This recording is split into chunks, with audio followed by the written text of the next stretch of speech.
What's going on, guys? So over the years, I've bought a lot of real estate in California, and there is a lot of reasons why California is a great market to invest in. If you've watched the news or if you've heard about the fires or the insurance issues or maybe the regulations out here, a lot of that can be daunting for people who are trying to get into the market, and it might scare them away at first.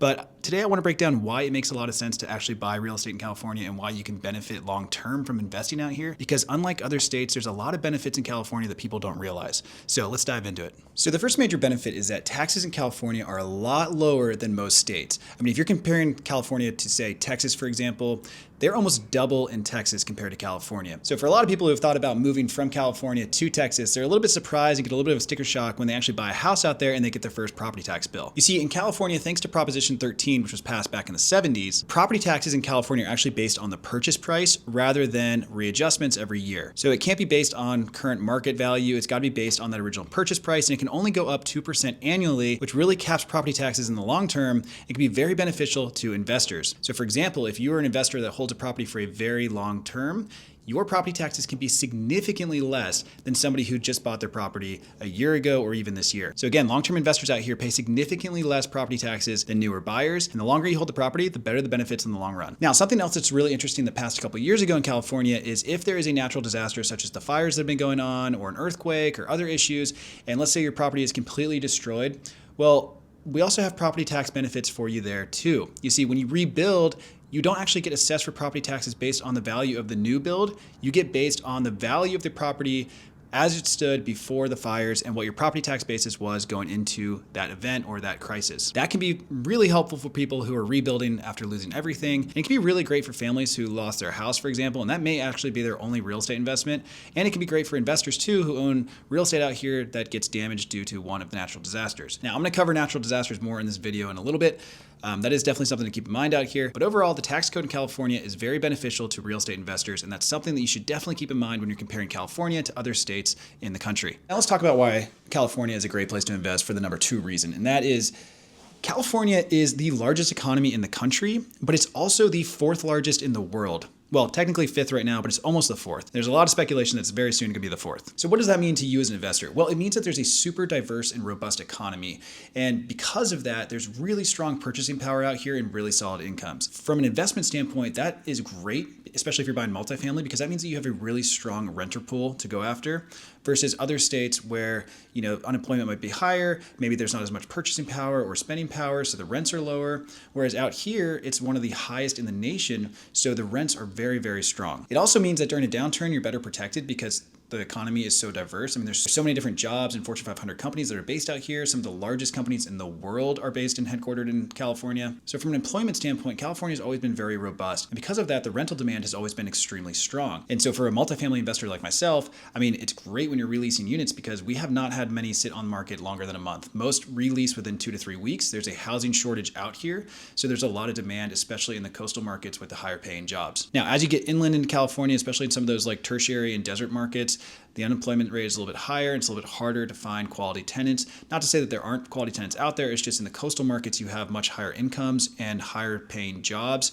So it's a more educated populace and therefore a better tenant base. But in general, I mean, California from both north to south, east to west is a solid investment standpoint in most situations, no matter where you go. You just got to look at the numbers and make sure that you're buying something that makes sense in the long run. And that you're also doing a lot of research on the type of tenant that you're going after. For us, we tend to buy B and A properties, usually turnkey on the A side. And then if it's B, we try and bring them up to A. And then every once in a while, we'll pick up a C property that's in a B or an A location, put in a lot of money and bring it up to B or A level. I'm going to talk about that more in the appreciation section of this video, but it's just something to keep in mind that California really is unique in the sense that, we have really high incomes, we have housing demand because we have lack of supply, and we have a very robust economy, which is the best in the nation and soon going to be the 4th best in the world. Okay, so let's talk appreciation because that is a huge draw for a lot of investors in California. So all of California, but especially coastal California, sees very high appreciation rates, which can be very beneficial to both short-term and long-term investors. I mean, after all, we're not really chasing cash flow out here. You definitely want cash flow, but it's not going to be as high as other states with higher cap rates. Here in California, the cap rates are compressed, and if you don't know what cap rate is, I'm going to come out with a video to explain that further. But basically, the better the property, and in most cases, the lower the cap rate. And out here in the coastal areas of California, the cap rates are compressed. So for example, elsewhere in the country where you might see double-digit cap rates, here it's pretty rare to see double-digit cap rates, at least in stuff that you'd want to buy. Especially as you get closer to the coast, you can find sub 5% cap rates. I mean, I've seen stuff as low as 3 and even some in the 2% cap rate range. So it's not necessarily a cash flow opportunity out here unless you're doing some value add. But what you are chasing out here is the appreciation, because we have some of the highest appreciation in the country outside of New York and Hawaii. And in fact, in most years, we actually beat New York. It's really only Hawaii that we rival. But what's crazy is Irvine, which is where I live. And I did a whole video about living in Orange County, and I actually invest in Irvine as well and some surrounding markets. Irvine had the highest appreciation rate in the entire country last year, including Hawaii, which was 20.8%. So if you think about that, if you're buying $1 million property, for example, and it appreciates 20.8% in just 1 year, that is a very healthy return compared to probable cash flow you're going to get on a similar price property in other states. And look, we've done very well with organic appreciation in California. I mean, a lot of stuff that we've bought and then sold without even doing much work has appreciated and done very well.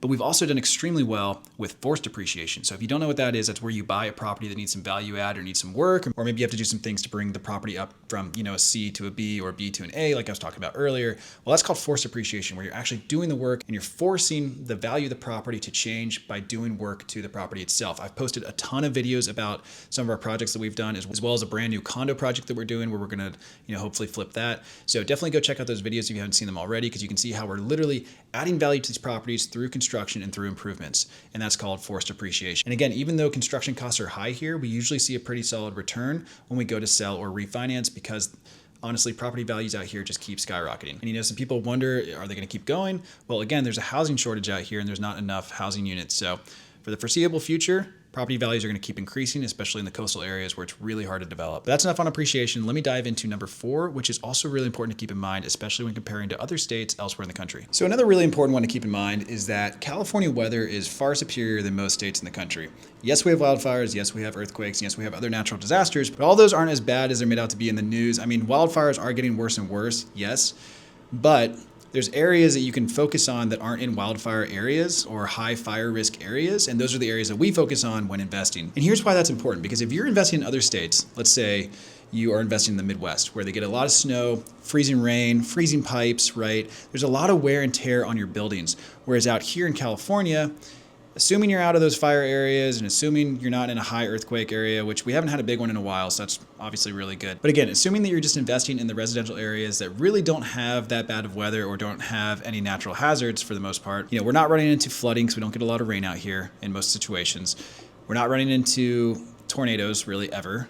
We don't have big severe thunderstorms. We don't get hail that often. So there's a lot less wear and tear on the buildings out here compared to other markets in the country. And that can be really beneficial for investors, especially investors coming from out of state who are used to doing tons of repairs on their properties. Whereas here, we don't really have to do repairs all that often because there's just not a lot of wear and tear outside of what the tenants are doing inside. For the most part, exterior work in California is pretty easy overall because there's just not bad weather.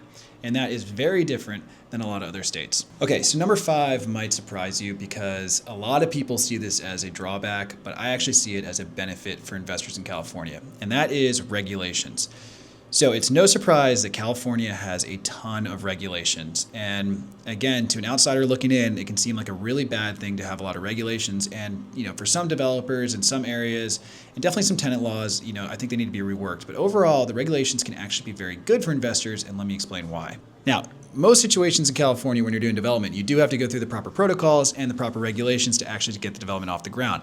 And that's, again, why we like the state so much, because you're making sure that you're getting properties that are built properly compared to other states where there's been a lot of issues where they have much more relaxed regulations and zoning laws and everything else. I mean, there have been so many news stories over the years that are, horrific and they're tragic and should have been avoided.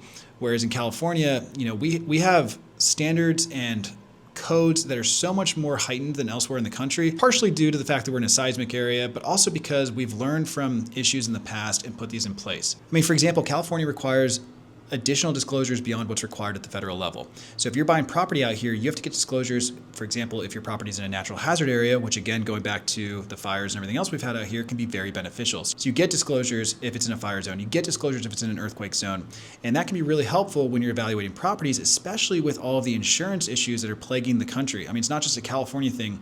Insurance providers are pulling out of a lot of states in areas that are being impacted by more and more severe weather events. So when you're buying property out here, getting those disclosures up front rather than having to investigate yourself or find out after you own the property can be very, very beneficial, especially when you're doing your due diligence. And another one, for example, is the Coastal Commission. So the Coastal Commission oversees everything along the coast, as the name suggests.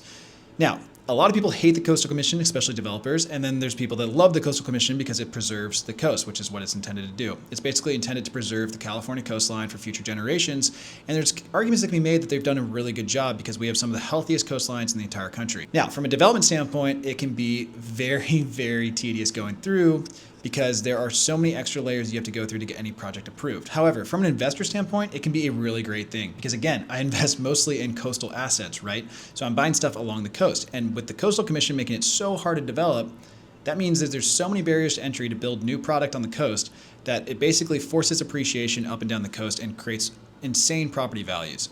So as an investor who chases appreciation, the Coastal Commission is actually a great thing for me because coastal assets in California just keep going up and up every year, as I alluded to earlier with Orange County being one of the highest appreciation markets in the country last year. Now again, that's not to say that all regulations and laws in California are well thought out and are great for investors. I mean, there's definitely some tenant protection laws and some squatter laws that I think need to be, taken another look at and probably redone. But overall, the regulations that we have here, in my opinion, actually really benefit investors in the long run because you know that you're getting quality product, had to go through entitlements, plan check, inspections, everything else. So you know what you're getting into. There are extra disclosures when you're buying property out here, which can be very beneficial to you up front. There is the Coastal Commission that protects the coastline, so it makes properties continue to appreciate at a very rapid pace, which is a main area that I invest in. And overall, even though some of the regulations are bad and probably should be repealed or relooked at, overall, I think most of the regulations are pretty good and they actually help you in the long run. All right, guys, well, that's it for today's video. Let me know in the comments if you agree or if you've ever bought property in California. I think there is so much out here and so much opportunity that most investors really should take a hard look at it. If you are new to investing and you've never bought real estate before, I have an entire playlist that you should definitely go check out. And I'm going to link it right here, right now. So don't go anywhere. Go watch that playlist because you're going to learn a lot. And I have new videos coming out all the time. But anyway, that's it for today's video. Thanks so much for watching, and I'll definitely see you on the next one.